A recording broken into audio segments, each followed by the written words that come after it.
1,00,000 మంది శివభక్తులతో కలిసి మహారుద్రాక్ష పూజలో పాల్గొనండి. వెంటనే కాల్ చేసి మీ పేరును నమోదు చేసుకోండి.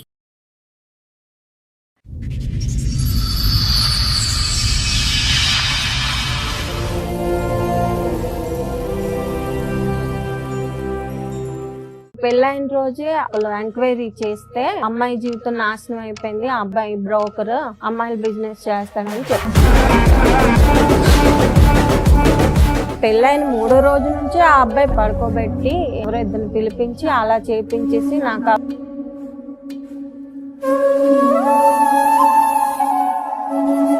అత్త వాళ్ళకైతే చెప్పాలి. చెప్పాను మేడం. ఏమంది ఆవిడ? ఇప్పుడే కదమ్మా డబ్బులు సంపాదించుకోవాలని అన్నది. అదేం చిన్న విషయం కాదు నాన్న. మాక్సిమం క్రైమ్ లో హైయెస్ట్ క్రైమ్ నువ్వు చెప్తున్నది. ఇలా ఎందుకు కొట్టాడు?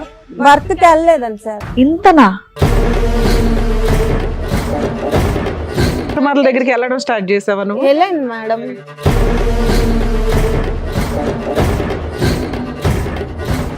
తర్వాత అతని దగ్గరికి పంపిస్తే ఎవరు పరువు తీస్తారు ఇక్కడ? మీరు ఒక క్రాక్ మనిషి వచ్చి కూర్చొని ఒక ఫేమస్ పర్సన్ గురించి మాట్లాడుతూ ఉంటే నువ్వు చెప్తున్న లిస్ట్కి మాకే కోపం వస్తుంది. వాళ్ళు దొరికితే వెళ్ళి కొట్టేసి రావాలని పోలీసులకు తెలీదా? అట్లాంటి కేసులు వదిలేస్తారు అనుకుంటున్నావా?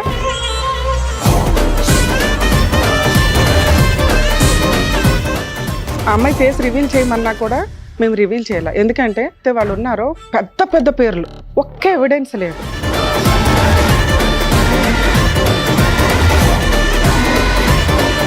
నమస్తే, సుమన్ టీవీ సమర్పిస్తున్న పద్మవ్యూహం కార్యక్రమానికి స్వాగతం. మరి ఈ కార్యక్రమంలో మనతో పాటు ఉన్నారు ప్రముఖ హైకోర్టు అడ్వకేట్ రమ్యాకుల గారు.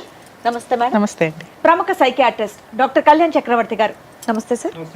సార్, మేడం గారు ఆవిడ సమస్య చెప్పుకోవడానికి ఇక్కడి వరకు వచ్చారు. ఆవిడ సమస్య ఏంటో అడిగి తెలుసుకుందాం. నమస్తే అండి. నమస్తే మేడం. చెప్పండమ్మా, ఏంటి మీ సమస్య? ఇక్కడి వరకు దేనికి వచ్చారు? అయితే నాకు ముందు మ్యారేజ్ అయిపోయింది, హస్బెండ్ చనిపోయారు మేడం. ఎలా చనిపోయారు? Train accident sir. అది మాది పల్లెటూరు బాగా. యాక్సిడెంట్ సూసైడ్ అమ్మా? ఆహా లేదు, యాక్సిడెంట్. ఎలా అయింది యాక్సిడెంట్? ట్రాక్ దాటుతుండగా ట్రైన్ వచ్చి గుద్దేసింది. అదే ఊర్లో ఉన్న మనిషి ట్రైన్ ఎప్పుడు వస్తుందో కూడా గమనించకుండా దాటాడు, గుద్దింది. రైట్, చెప్పండి. అలా చనిపోయిన తర్వాత బాబుని పట్టుకొని నేను పుట్టింటికి వచ్చాను. పుట్టింటికి వచ్చిన తర్వాత మా అక్క వాళ్ళు వైజాగ్ లో ఉంటారన్నమాట.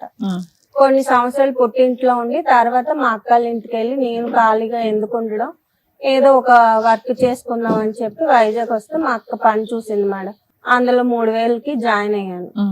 జాయిన్ అయిన తర్వాత అలా ఇలా బాబుకి బాగోపోవడం అట్లా మొక్కుకున్న తర్వాత విజయవాడకు వచ్చాను.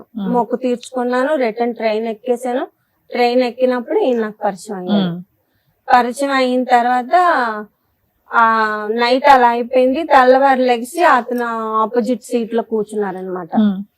కూర్చుంటే మేడం నా ఫోన్ కనిపించట్లేదు, ఒకసారి ఈ నంబర్ నుంచి రింగ్ ఇస్తారా అని అడిగారు. సరే అని చెప్పి నంబర్ నుంచి రింగ్ ఇచ్చాను.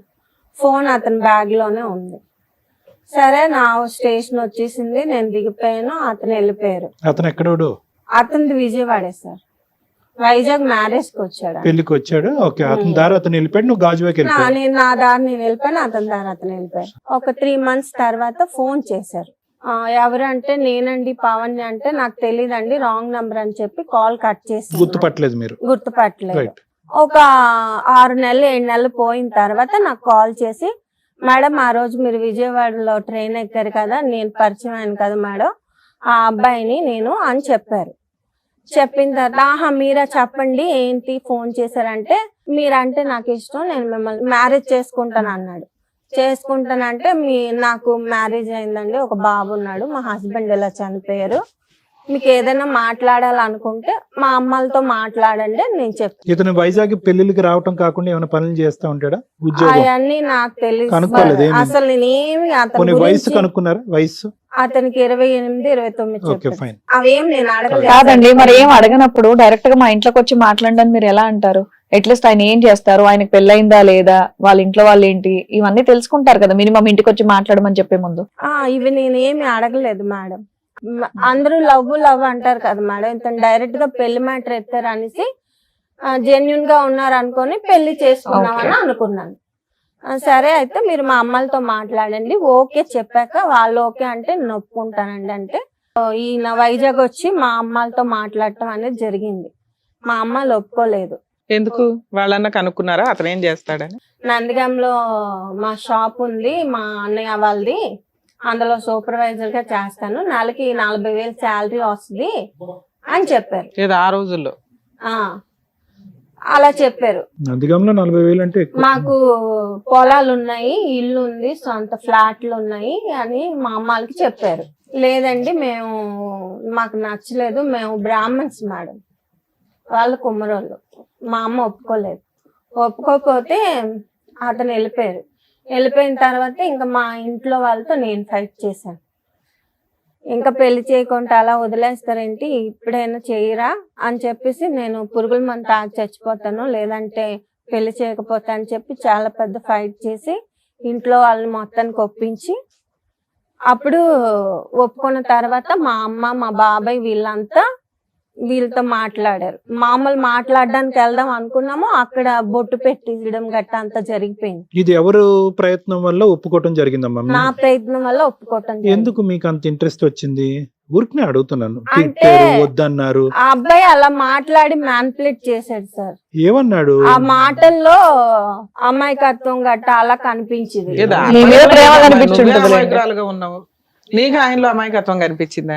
అంటే నాకు ఆ టైంకి అలా అనిపించింది మేడం. అది టైం బ్యాడ్. మీ అమ్మ వాళ్ళు అంత ఎంక్వైరీ చేసి అబ్బాయి మంచోడు మా కాదు అమ్మ అన్నారు కదా. అంత ఎడ్యుకేషన్ పర్సన్ కాదు మేడం, పల్లెటూరు వాళ్ళు ఎడ్యుకేటెడ్ కాదు, ఏమీ తెలియదు, కానీ కోటేశ్వరుడు 40,000 సంపాదిస్తాడు, సెకండ్ మ్యారేజ్ అయిన పిల్లకి ఇవ్వడానికి ఆలోచించేశారు. అయితే ఒక్క నిమిషం అమ్మా, అక్కడికంటే ముందు ఏమనుకోవద్దు. చెప్పండి. ట్రైన్ లో ఎదురు బదురు కూర్చుని ఏం మాట్లాడుకున్నారమ్మా? ఆల్మోస్ట్ ఒక అదే ఎక్కడ ఏంటి అంటే మాది ఇలా వైజాగ్ అండి, మా అబ్బాయికి బాగాలేదు, అబ్బాయి ఉన్నాడని అప్పుడే తెలుసు అతనికి. అప్పుడే తెలుసు. ఇప్పుడు నువ్వు లేటెస్ట్ గా ఏం చెప్పలేదు. చెప్పలేదు. మీ ఆయన ఏం చేస్తాడు అని అడగలేదు అతను? అప్పుడు అడిగారు, చనిపోయారు అని చెప్పారు. సో నీ వైపు ప్రాపర్ ఇన్ఫర్మేషన్ ఇచ్చేసావు. ఇచ్చేసాను. అతనికి కాస్త ఈ అమ్మాయిని వదిలేద్దాం అనిపించింది, ఏదో వచ్చాడు. అతని సైడ్ ఏమీ అడగలేదు నువ్వు? నేను అవన్నీ పట్టించుకోలేదు. బాగుంది, నీ పెళ్లి అయిందా అని అడిగారా? ఏం చేస్తామని అడుగుతారు? అవన్నీ నేను అడగలేదు. బయట వాళ్ళు ఎవరో ఒకరు మీ డీటెయిల్స్ అడిగితే చెప్పేస్తారండి అలాగా? క్యాజువల్ గా అడుగుతున్నారు కదా అని చెప్పాను. చూడమ్మా, నీ గురించి మొత్తం వాకప్ చేసుకుని అన్ని ఇన్ఫర్మేషన్ రాబట్టుకుని వెంటనే కాల్ కలిపితే కరెక్ట్ కాదని చెప్పుకుని ఈ మధ్యకాలంలో 4 అమ్మాయిలను ట్రై చేసి అవి కూడా వర్కౌట్ అవ్వకపోయినప్పటికీ నిన్న లిస్ట్ ఆఫ్ నెంబర్స్ ఉన్నాయి చూడు, చాలా సార్లు జోబులో పెట్టుకుని ఉంటాడు ఫోన్ అతను, అందరినీ చేయమని ఉంటాడు. సో ఒక్కొక్క నెంబరు డిలీట్ చేసుకుంటూ పైకి వచ్చి నువ్వు 3 నెలల తర్వాత దొరికావు. నువ్వు లేటెస్ట్గా అప్పుడు అప్డేట్ చెప్తున్నాను అని అంటున్నావు, కానీ వాస్తవానికి అంటే వేర్ ఐఎమ్ కమింగ్ ఫ్రమ్ అంటే నీ గురించి అప్డేట్ అనేటటువంటిది అతనికి ట్రైన్లోనే తెలిసిందని చెప్పడం గురించి నా ఉద్దేశం. ఇప్పుడు నాకు ఆల్రెడీ పెళ్ళి అయ్యిందని ఫోన్ ఎత్తి నువ్వు చెప్పాను అని అన్నావు చూడు ఇందాక, అది అది అది ఉత్తమాట. మా దగ్గరికి ఏదో చెప్తున్నావు, ఫోన్ ఎత్తగానే నాకు ఆల్రెడీ పెళ్ళి అయింది, నాకు కొడుకున్నాడు అంటే అప్పుడు కూడా నేను చెప్పాను సార్. మళ్ళీ ఇంకోసారి చెప్పావా? మళ్ళీ ఇంకొకసారి చెప్పాను, నేను రిపీటెడ్ గా చెప్పాను అనమాట. అది పెళ్లి చెప్పాడు కదా, నాకు మ్యారేజ్ అయింది, మీ ఇంట్లో వాళ్ళు ఒప్పుకుంటారా అని చెప్పి నేను చెప్పాను. మేడం అరేంజ్డ్ మ్యారేజ్ అయినా ఎక్కడ జరిగింది? ఎంతమంది వచ్చారు? హోటల్లో జరిగింది మేడం. మా తరపున మా చుట్టాలు అవలు ఒప్పుకోలేదు. నేను, మా అక్క ఆయన, మా పెద్దనాన్నగారు, 10 మంది, ఒక 20 నంబర్స్. అమ్మగారు రాలేదు? అమ్మ అందరూ వచ్చారు. అతని తరపున ఆల్ ఫ్యామిలీ మొత్తం వచ్చారు మేడం. పెళ్లి ఖర్చులు అవన్నీ ఎవరు పెట్టుకున్నారు ఇక్కడ విజయవాడలో? వాళ్ళే పెట్టుకున్నారు. సరే, తర్వాత కాపురానికి వెళ్ళావా? వెళ్ళాను మేడం. ఎప్పటిదాకా కాపురం చేశారు?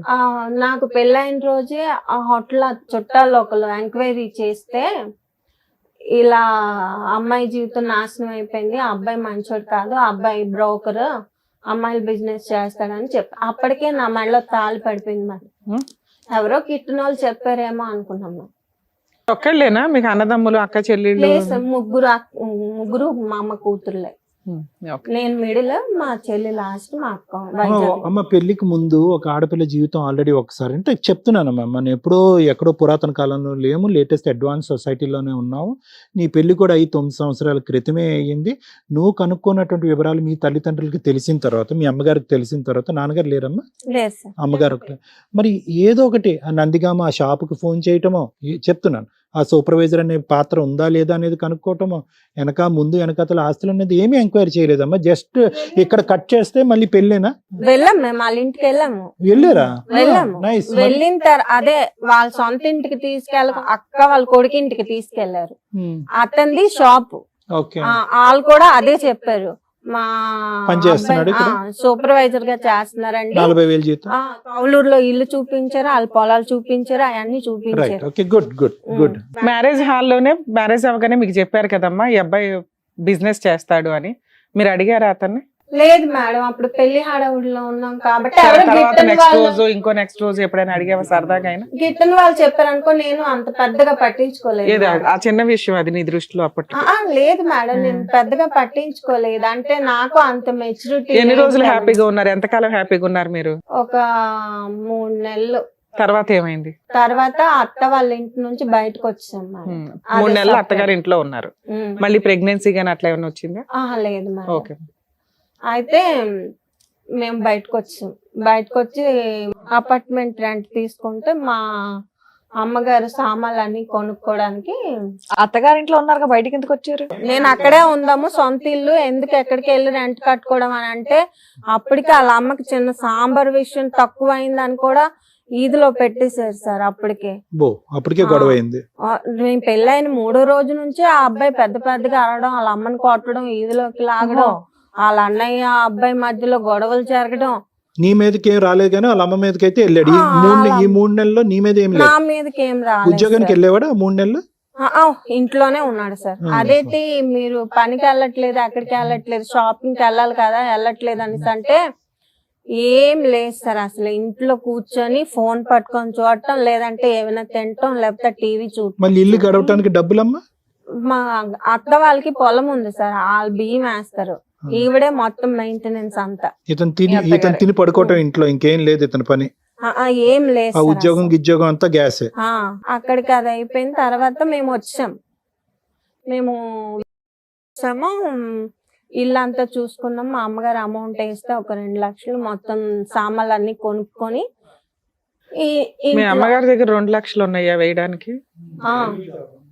రోజులు గడుస్తున్నాయి, నెలలు గడుస్తున్నాయి, ఫోన్లు వస్తే మాట్లాడుతున్నాడు, ఇచ్చేస్తున్నాడు తప్ప ఎక్కడ అస్సలు ఇల్లు కదలట్లేదు. సో దీన్ని బట్టి ఆ బ్రోకర్ బిజినెస్ కూడా లేనట్టేగా? అది ఉంటే కనుక దాన్ని బట్టి బిజీగా లేదు సార్, ఫోన్ లో మొత్తం జరిగిపోతుంది అంతా. అంటే నాకు డౌట్ రాకుండా మెయింటెనెన్స్ చేసుకొని వచ్చారు. అయితే ఒక రోజు నేను ఫోన్ ఎత్తడం జరిగింది, అమ్మాయిలు ఉన్నారా, రేట్ ఎంత, ఇవన్నీ మాట్లాడుతున్నారు. సార్ మీరు ఎవరు అనుకుని ఎవరికి ఫోన్ చేసి ఎవరితో మాట్లాడుతున్నారా? నేను ఆ రోజు చాలా పెద్ద గొడవ ఆడాను మేడం. నీకెందుకు అని చెప్పి చాలా పెద్ద గొడవ చేసి నాకు ఇక్కడ కండ మీద ఇంత ముక్క పీకేశాడు. మొత్తం ఆ ఫ్యామిలీ అందరికి వీడియో కాల్ చేసి చూపించాను. అయితే కండ పీకేశాడు. మీ అబ్బాయి ఏదో తప్పు చేస్తున్నాడండి అని చెప్పేసి. మా అమ్మాయిలకి చేస్తే పెళ్ళి 6 నెలలు కాలేదు, ఏంటి గొడవలు అని చెప్పేసి తిట్టారు. అసలు మ్యాటర్ నేను మా అమ్మల దాకా చెప్పలేదు సార్. మామూలుగా ఇలా గొడవ అయిందమ్మా, ఇలా ముక్క పీకేశాడు అని చెప్పాను. అయితే కుక్క అమ్మా? లేదు సార్, అసలు స్నానం చేయడు, బ్రష్ చేయడు, అసలు నీట్నెస్ అనేది లేదు. మొక్క పీకేసిన వీడియోలు ఏమైనా ఉన్నాయా, ఫోటోలు గానీ? ఆ కొట్టిన డబ్బులు ఉన్నాయి మేడం, ఆ ఫోన్ మొత్తం పగలు కొట్టేసాడు, అవేం లేవు. అందరికి వీడియో కాల్ చేస్తే అందరూ ఏమన్నారు? తిట్టారు, ఈ అబ్బాయిని తిట్టారు. అయితే ఇదంతా అయిపోయిన తర్వాత మేడం ఇప్పుడు మీతో పాటు మీ అబ్బాయి కూడా ఉంటాడా? లేదు సార్, ముందే వాళ్ళ ఫ్యామిలీకి చెప్పాం మేము, మా అబ్బాయి మా అమ్మగారు దత్తత చేసుకున్నారు, మా అబ్బాయి బాధ్యత మీకు లేదు, మా అబ్బాయిని మేమే చూసుకుంటాము అని ముందే చెప్పారు. దత్తత చేసుకున్నారమ్మా? అడాప్ట్ చేసుకున్నారా అఫీషియల్ గా? ఎవరు, మీ అమ్మగారు వాళ్ళు? అవును సార్. సరే నాన్న, అత్తగారి ఇంటికి వెళ్ళిన తర్వాత అసలు ఎప్పటిదాకా కలుస్తున్నారు మీరు మీ హస్బెండ్? 5 years కలుసున్నాము, విడిపోయి 5 years. ఆ 5 years లో ఏం జరిగిందో కొంచెం బ్రీఫ్ గా చెప్పండి. నాకు కొంచెం ఆస్మా ప్రాబ్లం ఉంది, టాబ్లెట్స్ అవన్నీ ఇచ్చి, ఏవో మత్తు టానిక్లు అవన్నీ ఇచ్చి నన్ను పడుకోబెట్టి ఎవరో ఇద్దరిని పిలిపించి అలా చేపించేసి నాకు ఆ వీడియో మొత్తం తీసి చూపించాడు మేడం. మీకు తెలియకుండా ఇలా చేస్తాడు? అవును మేడం. చెయ్యి కొరికేస్తేనే వెళ్ళి తోలు తీసేసావు మీ అత్తగారి దగ్గరికి వెళ్ళి పరువు తీసి. మరి ఎంత సీన్ జరిగినప్పుడు వెళ్ళావా? వెళ్ళాను మేడం. ఏమన్నారు? వెళ్ళి గొడవ ఆడేసి నేను పుట్టింటికి వెళ్ళిపోయాను. నీ దగ్గరికి రాను, ఇలా చేస్తున్నావు అని చెప్పి. కాకపోతే ఈ మ్యాటర్ మా అమ్మకి చెప్పలేదు. నువ్వు అసలు ఏం చెప్పవాలి మీ అమ్మ వాళ్ళకి? మంచిదాను గానీ మీ అత్త వాళ్ళకైతే చెప్పాలి కదా ఎంత పరువుతో పని చేశాడని. ఏమంది ఆవిడ? ఆవిడ ఏంటన్నదంటే ఇప్పుడే కదమ్మా డబ్బులు సంపాదించుకోవాలని అన్నది. అప్పుడు ఆవిడ క్యారెక్టర్ అనేది నాకు అర్థమైంది. ఫ్యామిలీ అంతా ఇంతేనా అని చెప్పి అలిగి వెళ్ళిపోయావు. అలాగే నేను పుట్టింటికి వెళ్ళిపోయాను. ఒక 6 నెలలు 8 నెలల వరకు నేను రాలేదు. ఏ కేసులు వేయలే? ఏ కేసు మీ అక్కకి గాని మీ చెల్లికి గాని మీ అమ్మకి గాని చెప్పలేదు మేడం. ఎందుకంటే పెళ్ళయి సంవత్సరం కూడా నిండలేదు. ఏం మాట్లాడుతున్నావు నువ్వు? ఎవరో మత్తు మంది ఇచ్చి మీ ఆయన ఇద్దరు వచ్చి రేప్ చేసిపోతే పెళ్ళై సంవత్సరమే అయింది, ఈ విషయం బయట పెడితే ఏం బాగుంటదని కూర్చున్నావా? అవును మేడం. నీకేమైనా క్రాక్ ఉందా? మా అక్క జీవితం బాగాలేదు మేడం. మా చెల్లి జీవితం అంతంత మాత్రం. మొన్నే పెళ్లి చేసాము, అంత కట్నం ఇచ్చి అందరినీ వద్దనుకొని పెళ్లి చేసాము. ఇప్పుడు మళ్ళీ మొగుడు దగ్గర సంవత్సరం లేకుండా అదే చిన్న విషయం కాదు నాన్న. మాక్సిమం క్రైమ్ లో హైయెస్ట్ క్రైమ్ నువ్వు చెప్తున్నది. చిన్న విషయం లాగా చెప్తున్నావేంటి? సరే ఓకే, తర్వాత పోనీ అప్పుడైనా వదిలేసావా? వాడిని వదలలేదా? లేదు మేడం. మళ్ళీ ఏమో అప్పుడైనా మీరేం చిన్నపిల్ల కాదు కదమ్మా. 13 ఏళ్ళకో 14 ఏళ్ళకో అలా చేశానంటే నాకు తెలియదంటే నమ్ముతాం కానీ అప్పటికి మీకు 25 ఏళ్ళు. ఎవరికి చెప్పాలి వచ్చిందంట కాపురానికి? ఎందుకెళ్ళో మళ్ళీ 1 ఇయర్ తర్వాత కాపురానికి తీసుకెళ్లాడు మేడం. అంటే ఇలాంటివి నేను చేయించిన మొత్తం అన్ని డిలీట్ చేసేస్తానని చెప్పితేనే నమ్మేసి వెళ్ళిపోయాను మేడం 1 ఇయర్ తర్వాత. ఓకే అమ్మా, 1 ఇయర్ తర్వాత అయితే అదంతా డిలీట్ నీ దృష్టిలో? డిలీట్ చేసాను అని చెప్పి క్యారెక్టర్ విషయంలో కూడా డిలీట్ పర్వాలా, పోనీలే 1 ఇయర్ అయిపోయింది కదా. లేదు మేడం, అంటే నేను మా అమ్మని దృష్టిలో పెట్టుకొని మళ్ళీ కాపురానికి వెళ్ళడం అనేది జరిగింది. ఈ అబ్బాయి మరీ చెప్పాడు దేవుడి మీద అన్నిటి మీద ఓట్లేదు. బానే ఉన్నావా? 3 ఇయర్స్ బానే ఉన్నావా? పోనీ లేదు మేడం, అక్కడి నుంచి అసలు కదా స్టార్ట్. చెప్పు అసలు కదా చెప్పు. నన్ను ఊరికే కొట్టడం, కస్టమర్ల దగ్గరికి వెళ్ళకపోతే టార్చర్ పెట్టడం, అతనికి నచ్చినట్టు రెడీ అయ్యడం, అన్ని అతనికి కస్టమర్ల దగ్గరికి వెళ్ళడం స్టార్ట్ చేసావా నువ్వు? అట్లా వెళ్ళాను madam. Very good. Kishu okay, నువ్వు ఇక్కడ పరిగెట్టవలసినటువంటి అవసరం లేదు. ఎక్కడైతే పరిగెట్టాలో అక్కడ పరిగెట్టలేదు. నిన్ను ఎవరు ఒత్తిడి చేశారమ్మా? నిన్ను అంటే నీ క్యారెక్టర్ ఒకసారి మత్తుతో జరిగినటువంటి అంశానికి ఎంతో చితికిపోయి ఎంతో బాధపడిపోయి అక్క జీవితాన్ని, చెల్లి జీవితాన్ని, అమ్మ పరువుని కాపాడాలి అనే ఉద్దేశంతో వాళ్ళు వృత్తి ధర్మంగా భావించేటటువంటి వృత్తిలోకి నువ్వు ఇన్వాల్వ్ అయిపోయావా? అవును సార్. ఇప్పుడు ఏమైనా నాకు జరిగింది తెలిస్తే మా అమ్మగారు బతకరు సార్. ఇప్పుడు వాళ్ళిద్దరు జీవితాలు సరిగ్గా లేవు, నా జీవితం కూడా సరిగ్గా లేదని తెలిస్తే మా అమ్మగారు ఏటైపోతారని దాని దృష్టిలో పెట్టుకొని మళ్ళీ కాపురానికి వెళ్ళడం. దేని గురించి బాధపడతాదమ్మా? నాకున్నటువంటి ఒక సొంత కూతురు, ఎంతో అల్లారు ముద్దుగా పెంచినటువంటి కూతురు ఈ డాష్ వృత్తిలోకి వెళ్ళిపోయింది అనేటటువంటి పెద్ద అంశమా? లేదంటే నా మొగుడు ఇలా చేశాడు కాబట్టి నా జీవితం ఇలా పాడైందనే చెప్పేటటువంటి అంశం మీ అమ్మగారికి పెద్ద అంశం అవుతుందా? ఈ రెండిట్లో ఏది పెద్ద ఇష్యూ? ఏది పెద్ద ఇష్యూ? ఇంకేం వినక్కర్లేదు నీ కదా, నీ వ్యక్తిత్వం ఏంటి, నీ ఆలోచన ఏంటన్నది నాకు అర్థమైపోయింది. ఈ రెండిట్లో ఏ తల్లి గుండె ఎప్పుడు పగులుతుంది? ఈ విషయం తెలిసినప్పుడు పగిలిపోతుంది. నువ్వు కావాలని చేస్తే ఆవిడ గుండె పగులుతుందమ్మా. మీ ఆయన బలవంతంగా చేస్తున్నాడంటే వెళ్ళి మీ అమ్మకి చెప్పుకోవాలి కదా నువ్వు ఆ విషయం అంటున్నావు. నేను మొగ్గు చెప్పినట్టు వింటావా, అమ్మ చెప్పినట్టు వింటావా? అమ్మ నువ్వు చెప్పాలి కదా, నీ షేర్ చేసుకుందా? వాళ్ళ కష్టాలు ఉన్నాయని అక్కనే చెల్లిని కూడా దింపావా? చూసావా, దీనికోసం మాట్లాడా. చీచి అని అనిపించింది కదా, చీచి అని మీ అమ్మకు కూడా అనిపించి వాడు తోలు తీసేసేది. ఏంటి అంత కూల్ గా మాట్లాడుతున్నావు? నేను కూల్ గా మాట్లాడలేదు మేడం. 5 ఇయర్స్ నుంచి ఫైట్ చేస్తున్నాను. ఏం ఫైట్ చేస్తున్నావు? 3 ఇయర్స్ అయితే కస్టమర్స్ దగ్గరికి వెళ్ళావు, సంపాదన ఏం చేసావు? అవును మేడం, మీరు నేను వెళ్ళింది చూస్తున్నారు కానీ నేను ఎందుకు వెళ్ళాల్సి వచ్చింది? వెళ్ళకూడదని మేము చెప్తున్నాం. ఎందుకు వెళ్ళామని కాదు, వెళ్ళకూడదని చెప్తున్నాం. వెళ్ళకూడదంటే ఆ వీడియో పబ్లిక్ చేస్తాను అంటున్నాడు మేడం. డిలీట్ చేస్తేనే వెళ్తున్నాను అన్నావు కదా. నీ కంఫర్ట్ జోను, నువ్వు అన్ని ఎట్లా డోర్లు క్లోజ్ చేసి నీ కంఫర్ట్ గా ఏది కావాలో అది చెప్తున్నావు. ఓకే పర్లా. ఒక స్త్రీకి జరగకూడని అన్యాయం నీకైతే జరిగింది. నీ పాత్ర ఎంత ఉంది, మీ ఇంట్లో వాళ్ళ పాత్ర ఎంత ఉందో, అబ్బాయి పాత్ర ఎంత ఉందో పక్కన పెడితే ఎక్కడో ఒకటి నువ్వు రియలైజ్ అవుతావు కదా. 3 ఇయర్స్ కి అయితే రియలైజ్ అయ్యావు. ఈ 3 ఇయర్స్ లో సంపాదించిన సంపాదన ఏం చేసావు? అతనికి ఇచ్చాను మేడం. ఇల్లు కొనుక్కున్నాడు, కార్ కొనుక్కున్నాడు, అన్ని కొనుక్కున్నాడు మేడం. సరే లాస్ట్ లో ఎట్లా అబ్బాయికి 200 ఇస్తానన్న చేతిలో రూపాయి కూడా ఇవ్వలేదు. అదే ఇంకా నాకు ఓపిక చచ్చి నేను ఇంకా చేయలేను, నాకు ఓపిక లేదు, ఇప్పటికే నా ఆరోగ్యం క్షీణించిపోయింది, నేను ఇంకా చేయలేనంటే నువ్వు చేస్తేనే నా కొంపలో ఉండు, చేయకపోతే వెళ్ళిపో. నిన్నేనా ఇలా బట్టలు అట్లా సర్దు. బిజినెస్ కోసం చాలా మంది అమ్మాయిలు మోసం చేసి పెళ్లిళ్ళు చేసుకున్నాడా? అతనికి ముందు పెళ్లి అవ్వలేదని చెప్పాడు నాకు. అతనికి పెళ్లిళ్ళు ఎందుకమ్మా? పెళ్లిళ్ళు అవసరం లేదు. బిజినెస్ చేస్తావు అనుకుంటే అమ్మాయిలు నీతో కూడా అలాగే చేయించవచ్చు కదా, పెళ్లి ఎందుకు చేసుకున్నాడు? ఆ అమ్మాయి చెప్పింది, ఆ అబ్బాయి ఇది వరకు బిజినెస్ చేసేవాడు, ఆ అబ్బాయికి నువ్వెలా పెళ్లి చేసుకున్నావమ్మా అనేసి అంటే, అంతా అయిపోయిన తర్వాత చెప్పితే ఏం లాభం మేడం, మొత్తం జరగాల్సిన నష్టం అంతా నాకు జరిగిపోయింది. అరే ముందు చెప్పారు, ఎంక్వైరీ చేసుకోవాలి, ఆ పెళ్లి రోజు చెప్పారు, తర్వాత 3 నెలలు నీ లైఫ్ బాగానే ఉంది. ముందు 3 కదమ్మా, నెలలు అప్పుడే ముందు కదా 6 నెలల ఎంక్వైరీ వరకు చేసుకోవాలా? బానే ఉంది మేడం. అత్తయ్య వాళ్ళ ఇంట్లో ఉన్నప్పుడు బానే ఉంది, బయట 3 నెలల తర్వాత బానే ఉంది. అక్కడి నుంచి నాకు ప్రాబ్లమ్స్ అనేవి స్టార్ట్. సరే నువ్వు తప్పించుకొని బయటకు వచ్చేసావు, ఊరుకున్నాడా? మంచి కస్టమర్ వెళ్ళిపోయినట్టే లెక్క కదా ఆయనకి, ఊరుకున్నాడా? లేదు మేడం. తర్వాత అతని దగ్గరికి పంపిస్తే అతనితో నేను గొడవ అదే లాస్ట్ గొడవ మాకు. అతను నన్ను కొట్టి టార్చర్ పెట్టాడు. ఆ వీడియో కూడా నా దగ్గర ఉంది మేడం. అది ఆయన మొత్తం నా ఫోన్ ఆ రోజు లాక్కొని కిందకేసి చెత్త కొట్టి అది ఎరగలేదని సుత్తితో పెట్టి మరి కొట్టి ముక్కలు చేసి నా ప్రూఫ్స్ ప్రతి ఉంది మేడం. ఇప్పుడు లేవు. మొత్తం ఇప్పుడు ఏ ప్రూఫ్స్ కూడా అతని నీతో మీద పాటు exhaust ఇంకెవరన్నా ఉండవు. వచ్చారా? లేదు మేడం. నువ్వు మా ఒక్కదానివే తమ్ముడు వచ్చావా? వచ్చాడు. ఒక్క నిమిషం సొంత అమ్మా, తమ్ముడా? మళ్ళీ చెప్పమ్మా. అంటే మా చిన్నప్పటి నుంచి అమ్మా ఒక్క నిమిషం.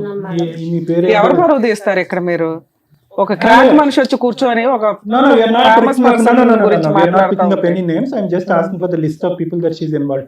అమ్మ ఇలాంటి పెద్ద మనుషుల్లో ఎవరైతే ఎవరి పేర్లు తీయట్లేదు, ఆ మాత్రం కామన్ సెన్స్ మనకు ఎవరి పేర్లు తీయట్లేదు, ఇంకా పెద్ద పెద్ద మనుషులు ఎవరైనా ఉన్నారా నీ లిస్ట్ లో?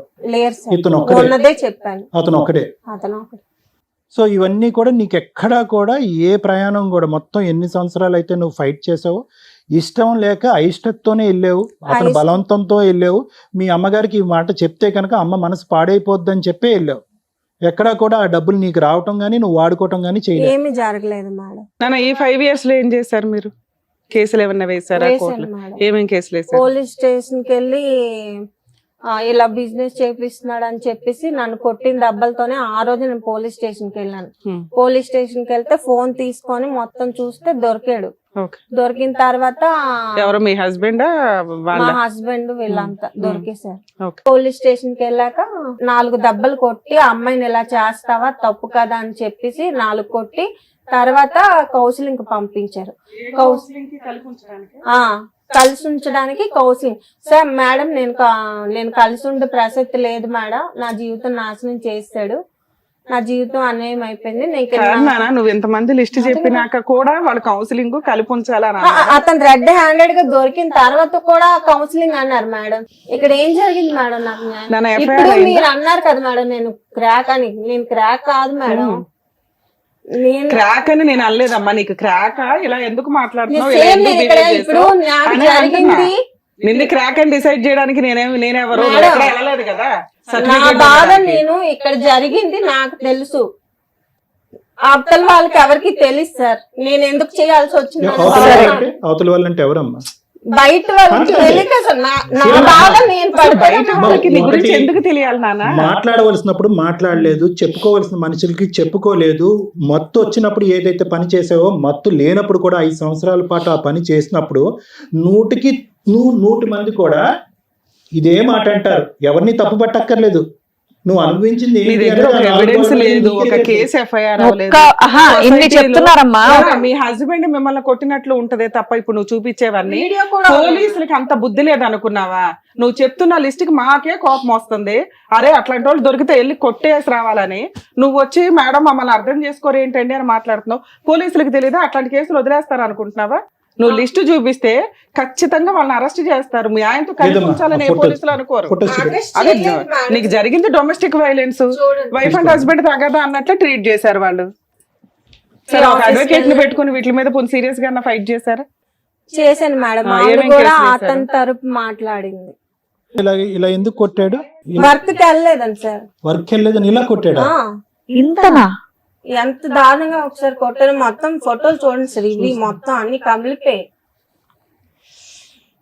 ఇలా ఎన్నిసార్లు జరిగిందమ్మా? ఇంత చాలా సార్లు అంటే సార్. వెళ్ళినప్పుడల్లా ఈ వాయింపు ఆ, అలాగే ఆ డబ్బులకు భయపడి మా పుట్టింటికి వెళ్ళిపోయి అక్కడే ఒక 6 నెలలు 7 నెలలు ఉండేసి మళ్ళీ వచ్చేదాన్ని. మళ్ళీ సేమ్ రిపీట్. నేను వీడేనా? వెళ్ళంటే అలా కొట్టాను. వీడేనా? పెళ్లి ఫోటో సార్. అయ్యే బాబోయ్. అంతలానా కొట్టటం? అక్క సో వాళ్ళు ఈ కొట్టిన పంపడం ఫోటోలు వల్ల- ఇవన్నీ ఆ, ఇవి చాలా సందర్భాల్లో జరిగినాయి, కానీ ఒక సందర్భంలోనే నువ్వు ఫోటోలు తీసుకుని ఇందులో పెట్టావు. అంటే నేను మా అక్క వాళ్ళకి పంపడం జరిగింది సార్, నా కాడ ఫోన్ లేదు కదా అప్పుడు, అవి పంపడం జరిగింది, అయ్యే వాళ్ళ గూగుల్ ఐడి నుంచి తీసి నాకు ఇచ్చారు. కానీ ఎటొచ్చి ఏంటంటే ఆ ఫోటోకి అతని వీడియో కూడా ఉంది సార్ కొట్టినట్టు, ఆ రోజు కొట్టినప్పుడు వీడియో మేడం చూడండి, ఫోన్ లో కూడా మాట్లాడుతున్నా.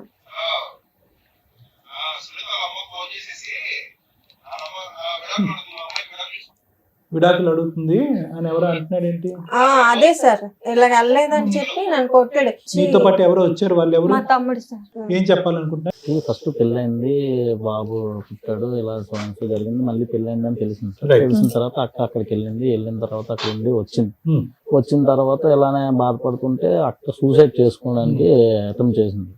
చేసిన తర్వాత వాళ్ళ అబ్బాయి మాకు చెప్పాడు, ఇలా ఇలా అమ్మ సూసైడ్ చేసుకుందంటే ఎందువల్ల ఏంటంటే అప్పుడు మొత్తం అన్ని అడిగితే చెప్పింది ఇలా. సరే అక్క ఏం చేద్దాం అంటే నేను అక్కడ గాజు వర్క్ సార్ మాది. మీది గాజువేకేనా? అంటే ఎప్పుడు 5 years బ్యాక్ మీకు ఇవన్నీ తెలిసినాయి?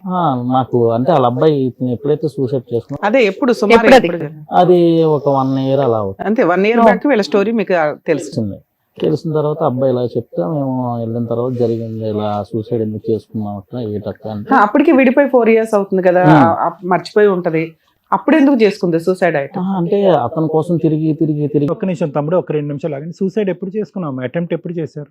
1 year అవుతుంది సార్, 2 సార్లు చేశాను సూసైడ్ అటెంప్ట్. ఎందుకు ఇప్పుడు ఈ మధ్యకాలంలో ఎందుకు చేస్తున్నారు? 5 సంవత్సరాల నుంచి పోలీస్ స్టేషన్లు ఏంటి, దిశ కేసులు ఏంటి, మహిళా మండలి తిరిగి ఏంటి, అలసిపోయావు ఇంకా నాకు ఎక్కడ న్యాయం జరగలేదు అనిపించి నేను సూసైడ్ అటెంప్ట్ కదమ్మా. చేశాను. ఏం న్యాయం, ఏం కేసులు, ఏంటి గొడవ? ఇప్పుడు అదే సార్, ఇప్పుడు ఏదైనా సరే 498 కడతాను అంటున్నారు, ఈ కేసు కట్టను అంటున్నారు. ఈ మీకు ఏం కేసు కావాలి ఇప్పుడు? ఆయన నుంచి ఏం కావాలి?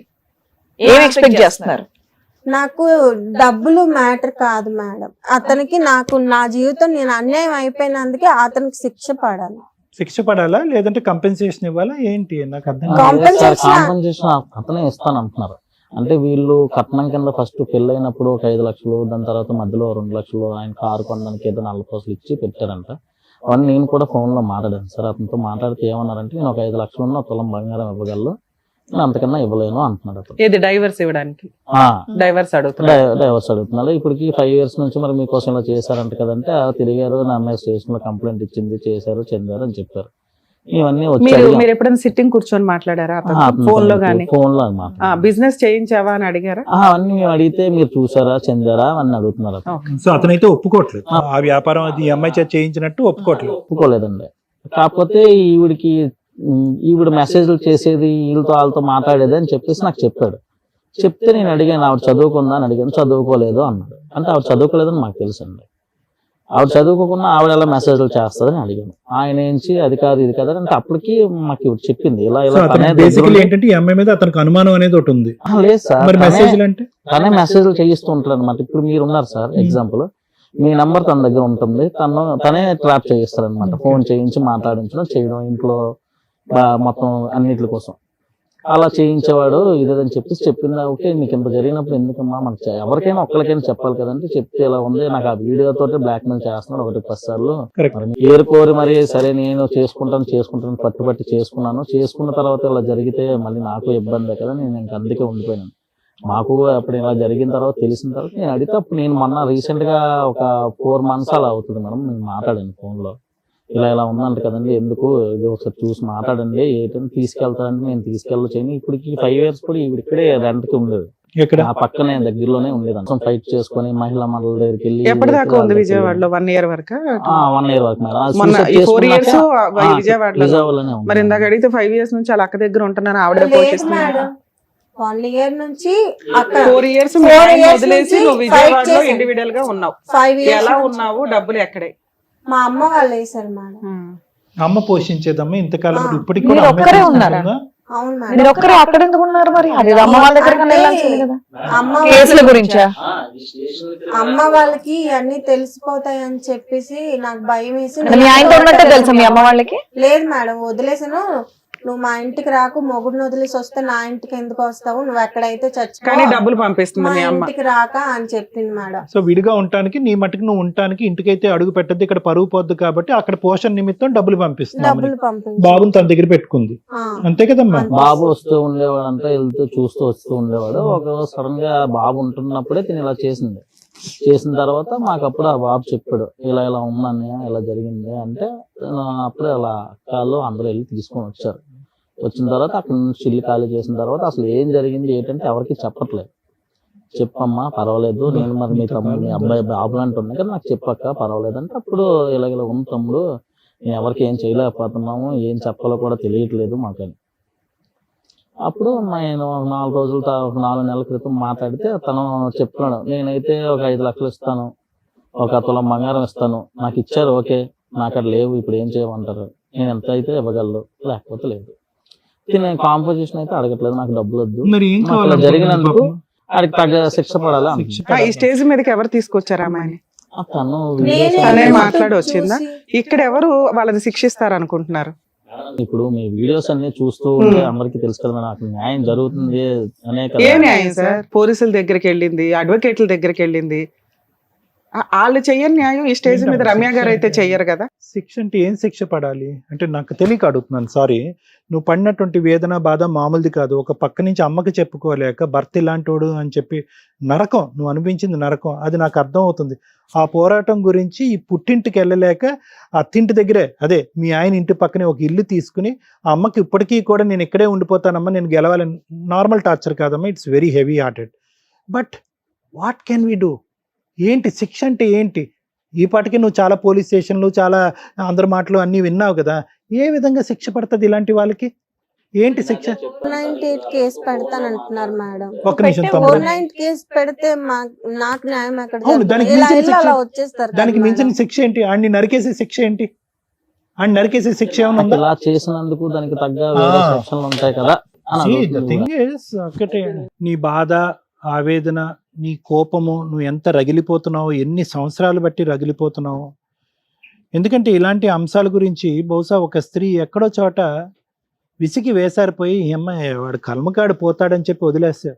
కానీ నువ్వేంటంటే ఈ పెళ్లి గురించి అన్నీ వదులుకున్నావు, పరువు వదులుకున్నావు, ఒక ఆడపిల్లకు ముఖ్యమైనటువంటి ఆ అంశాన్ని వదులుకున్నావు, తల్లి ప్రేమ నుంచి దూరం అయ్యావు, కొడుకు నుంచి దూరం అయ్యావు, అన్నిటినీ త్యాగం చేసుకుని కేవలం ఒక మనిషితో, ఒక ట్రైన్లో తూతూ మంత్రంగా కనిపించినటువంటి ఒక మనిషితో జీవనం కొనసాగించాలని చెప్పి మొదలుపెట్టిన నువ్వు మొదటి నుంచి అదంతా మోసమే. ఏది పెళ్ళి పందిరిలోనే వీడు కరెక్ట్ కాదు జాగ్రత్త అమ్మా అని చెప్పినటువంటిది నీది. అప్పటి వరకు నువ్వు విన్న కథ అంతా కూడా రివర్స్ అయిపోయి అలాంటి వ్యక్తితో నువ్వు జీవితాంతం ఎలా కొనసాగాలి అనే అనుమానంతో, క్వశ్చన్ మార్క్తో ముందుకెళ్తూ ఉంటే కనుక ఏదైతే కనుక నువ్వు భయపడ్డావో ఆ భయం నిజమైపోయింది.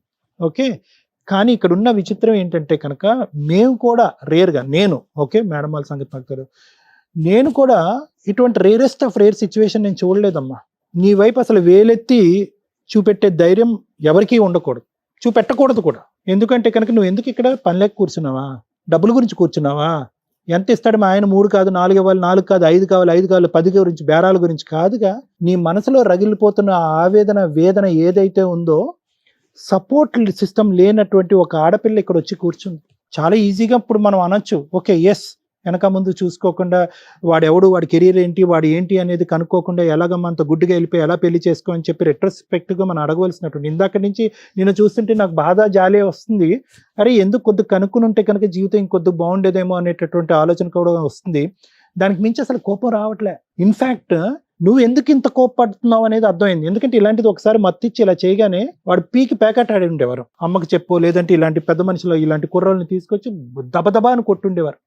కానీ నువ్వేం చేసావంటే కనుక అమ్మ పరువు పోకూడదు, అక్క జీవితం నాశనం అవ్వకూడదు, చెల్లి జీవితం నాశనం అవ్వకూడదు, కాబట్టి ఏదో విధంగా ఈ రోజు కాకపోతే రేపైనా మొగుడు అనేవాడు మారుతాడు కదా, దయదలుస్తాడు కదా, అలవాట్లు మార్చుకుంటాడు కదా అనేటటువంటి ఒక్క ఆశతో నువ్వు వెనక్కి వెళ్ళావు. వెనక్కి వెళ్ళిన తర్వాత నీకేం కొత్తగా ప్రపంచం ఏం కనిపించలేదు. వాడు ఏదైతే అన్నాడు, సంతకాలు పెట్టిస్తాను, ఇది మానేస్తాను, అది తీసేస్తాను అంది, అదంతా గ్యాస్ అని నీకు ముందే తెలుసు. వెనక్కి వెళ్ళావు. వెనక్కి వెళ్ళిన తర్వాత ఏం మారింది? ఏం మారలేదు.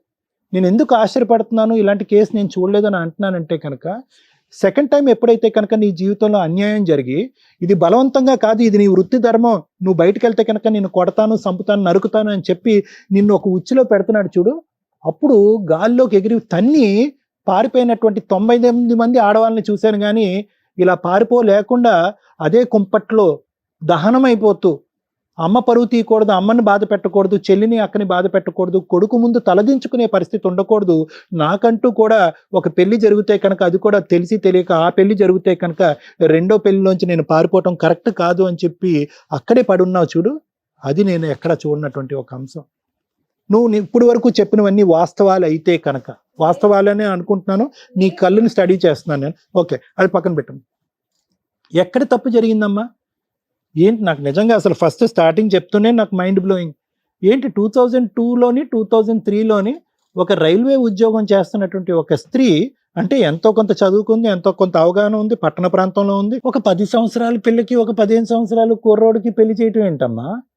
ఎక్కడ? అప్పట్లో నానమ్మ గారు చనిపోతారు అని చెప్పేసి నా సరే ముందే వాట్ ఎవర్ ఇట్ ఇస్ అమ్మ, ఏ పరిస్థితుల్లో ఒక 2 నిమిషాలు నా మాట విని, ఏ పరిస్థితుల్లో అంటే ఎక్కడ నీ మనసు గాడి తప్పింది, ఎక్కడ నీ ఆలోచన వైఖరి గాడి తప్పింది, ఎక్కడ ఈ ఉచ్చులోంచి సరైనటువంటి సమయంలోని సందర్భంలోని ఆలోచనలోంచి బయట పడలేకపోయేవి అనేటటువంటి దాని యొక్క పునాది అక్కడ ఉందని చెప్తున్నాను.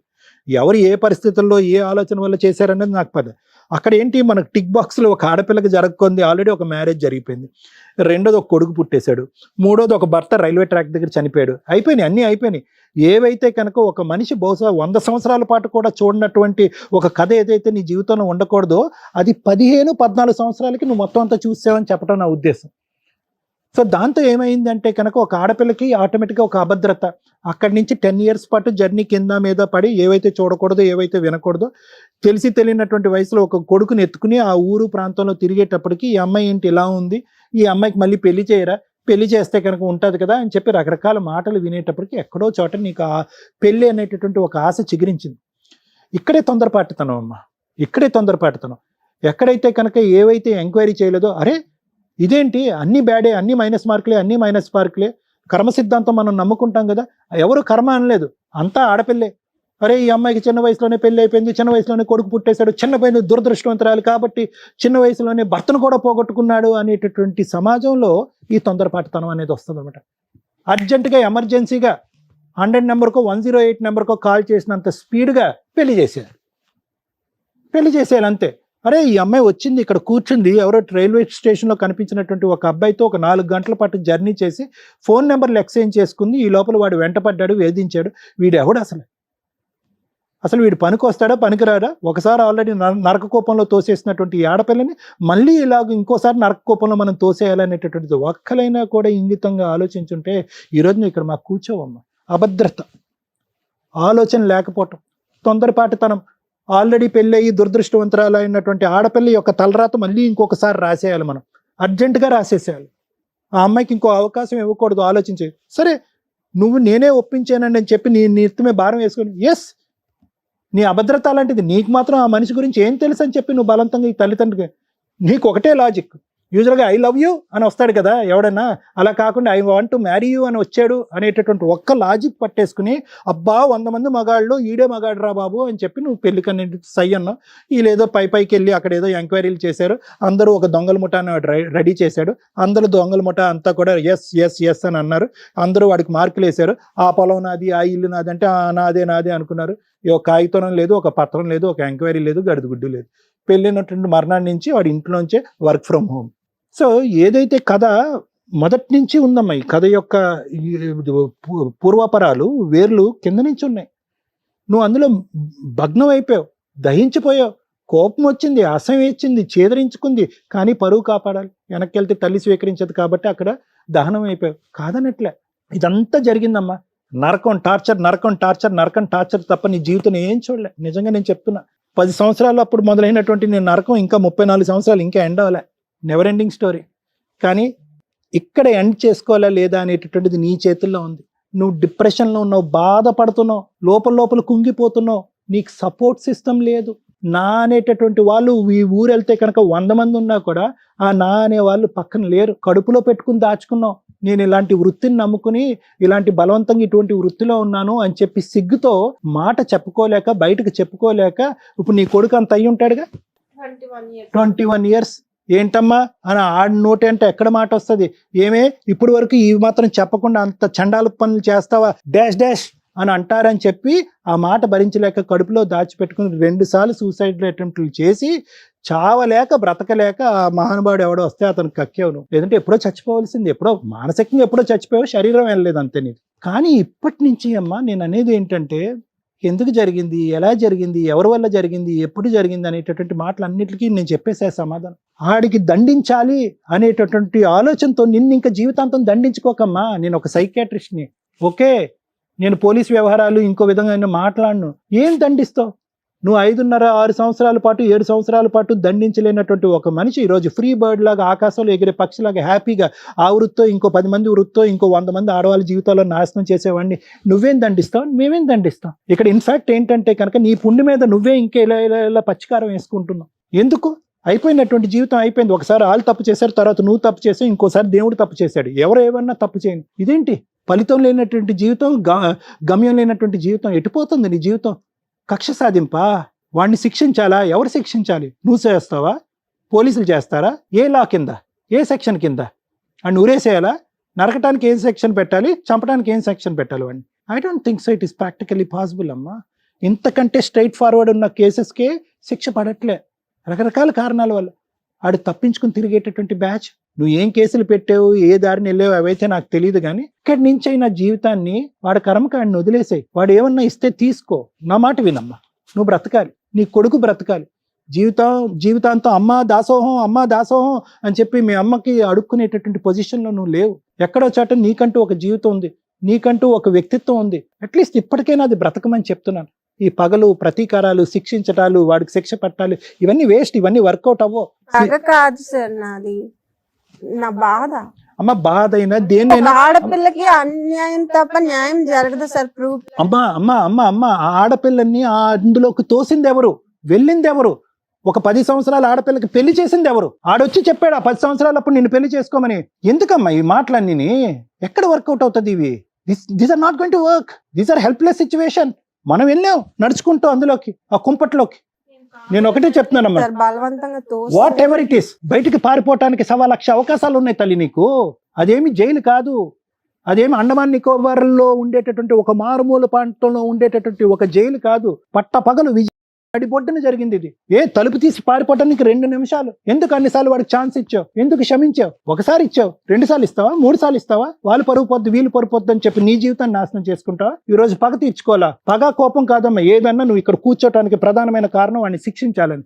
I don't think so it is going to work. వాడిని శిక్షించేటటువంటి ప్రయత్నంలో నీ జీవితానికి ఉన్నటువంటి ఒక 60-70 సంవత్సరాలకి జీవితాంతం నువ్వు శిక్ష వేసుకుంటున్నావు. నీ కొడుక్కి శిక్ష వేస్తున్నావు, మీ తల్లికి శిక్ష వేస్తున్నావు. ఒక్కసారమ్మా ఆలోచించుకో. ఫైట్ చేయాలంటే చెయ్యొచ్చు, కానీ దానికి కూడా ఒక ఆది మధ్య అంతం ఉంటుంది. ఇంతవరకు ఫైట్ చేస్తేనే వర్కౌట్ అవ్వదు. వాడి కర్మకాడిని వదిలేద్దాం. ఎక్కడో చోట ఒక point. Thank you madam. First time నాకు భయం వేస్తుంది మాట్లాడాలంటే. 12 years నుంచి చూస్తున్నారు రమ్య గారిని. అడ్వకేట్స్ మోసం చేశారు, కోర్టులో న్యాయం జరగలేదు, పోలీసులు న్యాయం చేయలేదు. ఈ షో మీద మీకు ధైర్యాన్ని క్రియేట్ చేస్తాం, కౌన్సిలింగ్ ఇస్తాం, లీగల్గా ఎలా వెళ్తే బెటర్ అని చెప్తాం. అన్నిటికీ వచ్చి మేము న్యాయ పోరాటం చెయ్యలేం. నా వాయిసే తగ్గిపోయింది, అబ్జర్వ్ చేయండి. మసిపూసి మారేడుకాయలాగా నేను మాట్లాడను. ఇక్కడికి వచ్చిన వాళ్ళందరికీ ఓదార్పు యాత్ర కొన్ని సందర్భాల్లోనే ఇస్తాను తప్ప, కొన్ని డేంజర్ కేసులు అని అనిపించినప్పుడు ఎంత మాట్లాడాలో అంతే మాట్లాడితే నాకు బెటర్. ఎందుకంటే మాట్లాడే చేతులు దులుపుకోవడానికి నా ప్రొఫెషన్ అది కాదు. మేడం, నా రిక్వెస్ట్ వాళ్ళ బ్రదర్ని ఒకసారి పిలిస్తే ప్లీజ్. మా ఎపిసోడ్లు చూసే వాళ్ళందరికీ రిక్వెస్ట్ అండి, ఈ స్టేజీ మీద మా అర్హత, మా తాహత, మా టాలెంట్ ఎంతో దానికి మించి చేస్తూ ఉంటాం. లా అండ్ ఆర్డర్ మా చేతిలో లేదు, పనిష్మెంట్స్ మా చేతిలో లేవు. సైకలాజికల్ డిప్రెషన్స్ తోటి ఎక్కడెక్కడో ఏదో ఊహించుకొని ఆఫీసుల దగ్గరికి రావడం కానీ, సుమన్ టీవీ దగ్గరికి రావడం కానీ, వేరే ఛానల్స్ దగ్గరికి వెళ్ళడం కానీ, మేము అక్కడ ఉంటామని అనుకోవడం అపోహ మాత్రమే. మాకుండే బిజీలో మేము ఇక్కడ ఇచ్చే సోషల్ సర్వీస్ అనేది మా వరకు. ప్రొఫెషన్ వరకు వెళ్తే మా ప్రొఫెషన్ మాకుంది. ప్లీజ్ అర్థం చేసుకోండి. ఆ స్టేజ్ ఒకటి దొరికింది, స్టేజ్ దగ్గరికి వెళ్ళిపోతే సార్ ఏదో చేస్తారు, రమ్య గారు ఏదో చేస్తారు. ప్లీజ్ మా మా మా పెయిన్ కూడా అర్థం చేసుకోండి అని నా రిక్వెస్ట్. ఇంత ఓవర్ ఎక్స్పెక్టేషన్స్ వద్దు, మేము మనుషులమేనండి. ఒక అమ్మాయి నన్ను నీడల మీద నుంచోపెట్టింది ఈ రోజు, తెలుసా? ఈ ఎపిసోడ్ లో మీకు అర్థమవుతుందా? ఆ అమ్మాయికి న్యాయం జరగలేదని 1 year బ్యాక్ సూసైడ్ అటెంప్ట్ చేసింది. ఆ అమ్మాయికి ఉన్న ఫైనల్ ఆప్షన్ ఇక్కడ స్టేజ్ మీదకి వస్తే రమ్య గారు వచ్చి సర్వీస్ చేసి వాళ్ళు తోలు తీస్తారు. చేయలేరు రమ్య గారు, ఎందుకంటే కోర్టుకు కావాల్సింది ఎవిడెన్స్లు. రమ్య గారు బిలీవ్ చేయాలి. ఇప్పుడు నేను ఏ ఒక్కటి మాట్లాడ, మీ అందరికీ తెలుసు నేను నిజం మాట్లాడతానని. నిజం మాట్లాడినప్పుడు చాలా డేంజర్ అవుతుంది కొన్ని కేసుల్లో. అలాంటిది ఈ కేసు నీడిల్కి సంబంధించి. సార్ మిమ్మల్ని రిక్వెస్ట్ చేస్తున్నా, మీరు ఇందాక అడగగానే అన్నారు మీరు ఏదో చేస్తారని ఇక్కడికి వచ్చాం మేడం. ఎందుకంటే మీ ఎక్స్పెక్టేషన్ కరెక్టే. యాజ్ ఏ అడ్వకేట్గా నేను వచ్చి తనకి సంబంధించి ప్రాపర్ సెక్షన్స్ తోటి కేసులు వేయొచ్చు. ఏ అడ్వకేట్ అన్న వేయొచ్చు, రమ్య గారే వేయాల్సిన అవసరం లేదు. విజయవాడ దాకా వచ్చి మేము వేయడం కాదు. ఒక్క ఎవిడెన్స్ కూడా లేదు. ఇప్పుడు దాకా సార్ మాట్లాడింది తనకు ఒక కౌన్సిలింగ్ లాగా. తను లాస్ట్ వర్డ్ కూడా నా పెయిన్ అర్థం చేసుకోరా సార్, నాకు ఎంత కష్టం వచ్చిందంటే, పెయిన్కి నాకే సంబంధం లేదు సార్. ఒక ఎపిసోడ్కి అంతసేపు మాట్లాడాల్సిన అవసరమే లేదు. ఎందుకు మాట్లాడారంటే ఆ అమ్మాయి పెయిన్ తగ్గించడం కోసం. నేను మాట్లాడితే నిజాలు మాట్లాడతాం మళ్ళీ. అప్పుడు మళ్ళీ వెళ్ళి సూసైడ్ అటెంప్ట్ చేస్తే సుమన్ టీవీకి వెళ్ళాము న్యాయం జరగలేదు అంటే యాక్సెప్ట్ చేయలేండి. ప్లీజ్ మా బాధ అర్థం చేసుకోండి. మిమ్మల్ని రిక్వెస్ట్ చేస్తున్నాను. ఆ అమ్మాయికి చట్ట ప్రకారం ఒక వైఫ్ అండ్ హస్బెండ్కి ఏం కేసులు ఉన్నాయో అవే వర్కౌట్ అవుతాయి తప్ప వేరే మీరు ఎక్స్పెక్ట్ చేసేవి వర్కౌట్ అవ్వవు. కనీసం నేను చెప్పాలని, వాళ్ళ దగ్గరికి వెళ్ళినా న్యాయం జరగలేదని ప్రతిసారి అనకండి, అనుకోకండి.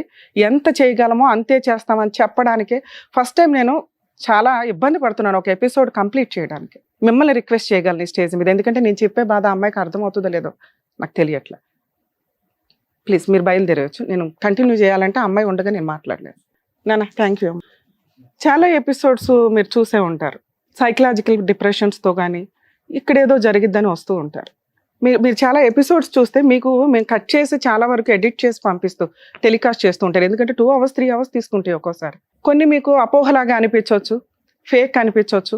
ఫేకే అనిపించినవ్వండి, ఎందుకంటే ఆ అమ్మాయి ఫేస్ రివీల్ చేయమన్నా కూడా మేము రివీల్ చేయాలి. ఎందుకంటే ఆవిడ చెప్పిన లిస్ట్ ఆఫ్ ఎవరైతే వాళ్ళు ఉన్నారో పెద్ద పెద్ద పేర్లు, ఒక్క ఎవిడెన్స్ లేదు. మేబీ ఆ అమ్మాయి ఆ విక్టిమ్ అయి ఉండొచ్చు, మేబీ ఆ అమ్మాయి ఆ పని చేసి ఉండొచ్చు. ఎవిడెన్స్ అనేది నమ్మకానికి కొన్ని సందర్భాలు ఎవిడెన్స్ లేకుండా కూడా నమ్ముతాం, ఎందుకంటే మనసుకి తగిలేస్తుంది. అది ఎక్కడ పొంతం లేదు, ఒక్క మాటకి. ఇదే మాట నేను ఆ అమ్మాయి ముందు మాట్లాడితే ఇప్పుడు మమ్మల్ని బ్లాక్మెయిల్ చేయడానికి సూసైడ్ అటెంప్ట్ చేస్తుంది. ఎవరు రెస్పాన్సిబుల్? మాకేం తెలుసు? ఈ ఒక్క రోజుకి ఒక్కోసారి 10 episodes 20 episodes చేస్తాం. వచ్చారా, మాట్లాడారు, ఎంత చేయగలం అంత చేసి పంపిస్తాం. ప్రతి ఒక్కళ్ళు అక్కడికి వెళ్ళాం న్యాయం జరగలేదంటే మా తాహత ఎంతో అంతే చేస్తాం. అక్కడికి వెళ్ళినాక న్యాయం కొంతమందికి ఏది వచ్చి సర్వీస్ చేస్తారు అంటే అవి రియల్గా మేము ఫీల్ అవుతాం. అరే ఈ అమ్మాయికి నేను వెళ్ళాలి, ఈ అబ్బాయికి నేను వెళ్ళాలి అని వాళ్ళకి న్యాయం చేయడం కోసం మా వంతు ప్రయత్నం సుమన్ టీవీ నుంచి మేము చేయడానికి పూనుకుంటాం. ఇక్కడ ఏముంది ఎవిడెన్స్? ఒక్క ఎవిడెన్స్ ఉందా? డొమెస్టిక్ వైలెన్స్ క్లియర్గా ఉంది. ఒక హస్బెండ్ వైఫ్ మధ్య జరిగిన గొడవలు, దానికి సంబంధించి ఫొటోస్ ఉన్నాయి. ఆ అబ్బాయి మీద 498 కేసు రిజిస్టర్ అవుతుంది. పోలీసులకి ఏం పని లేదా? ఇంత విక్టిమ్ లిస్టు వాళ్ళకి దొరికితే ఈవిడ చెప్పిన పేర్లకి టైం పాస్కి కేసు వేసినా వాళ్ళకి మీకు అర్థమవుతుంది ఏం జరిగిద్దో. అది కూడా వాళ్ళు వేయలేదంటే సిచ్యుయేషన్ ఏంటని అర్థమైందిగా. సైకలాజికల్గా ఆ అమ్మాయి చాలా డిప్రెషన్లో ఉంది. ఈ మాట అమ్మాయి ముందు మేము చెప్పలేం. ఒక కొడుకు 21 yearsకి వచ్చేసిన కొడుకు అమ్మ సూసైడ్ చేసుకుందని పక్కింటి వాళ్ళకి ఎదిరింటి వాళ్ళకి, వాళ్ళ అమ్మ ఆల్రెడీ డబ్బులు ఇస్తుంది, మళ్ళీ అమ్మకి తెలియదు ఈ విషయం. అక్క ఆల్రెడీ చూసుకుంటుంది, అక్కకి తెలియదు.